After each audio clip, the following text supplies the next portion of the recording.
తీసేనా? రవి ఒక్క నిమిషం. Silver brief కేసులో ఉన్న అమౌంట్ ఇంకొక లెవెల్కి పెరుగుతుంది. దిస్ ఆఫర్ ఇది ఆల్ 3 హౌస్ మేట్స్కి ఇస్తున్నావు. రవి, 15 lakhs ఆ సిల్వర్ బ్రీఫ్ కేసులో ఉన్నాయి. అవి తీసుకుని మీ ముగ్గురులో ఎవరైనా వచ్చేస్తారా చెప్పండి. No sir. Kalyan says no. No sir. Tanuja? No sir. No. Pawan? Yes sir. Okay.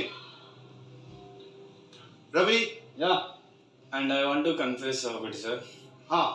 నాకు ఓట్ చేసిన ప్రతి ఒక్కరికి I'm very grateful. I'm sorry, నేను ఈ డెసిషన్ తీసుకుంటుంది నాకు నా ఫ్యామిలీకి చాలా important.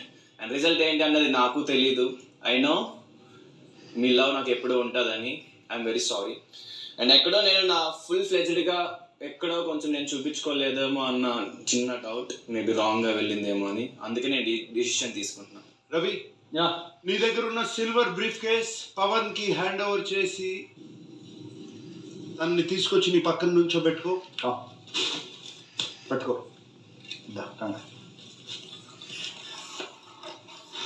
Okay my dear top 3, Pawan బయటకు వచ్చే ముందు నా మిత్రుడు రవితేజ 3rd పొజిషన్ లో ఎవరున్నారు అన్నది రివీల్ చేసి రావాలి. ఆ 3rd పొజిషన్ లో ఉన్న వాళ్లే ఇప్పుడు ఎలిమినేట్ అయ్యే వాళ్ళు. పవన్ కరెక్ట్ డెసిషన్ తీసుకున్నాడా లేదా అన్నది అది రివీల్ అయిన తర్వాత ఆలోచిద్దాం. Ravi, are you ready? Yeah.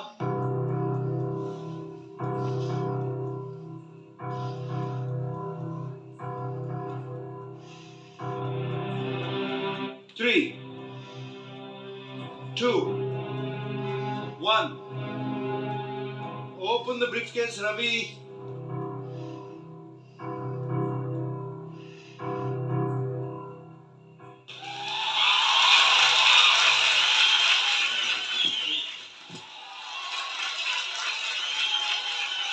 Pawan.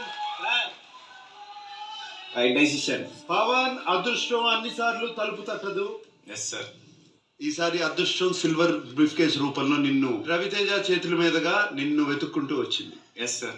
Okay Ravi, Pawan తీసుకుని యాక్టివిటీ రూమ్ నుంచి స్టేజ్ మీదకి వచ్చేసే I'm waiting for you. Yeah. Okay, all the best. Yeah. Kalyan and Tanuja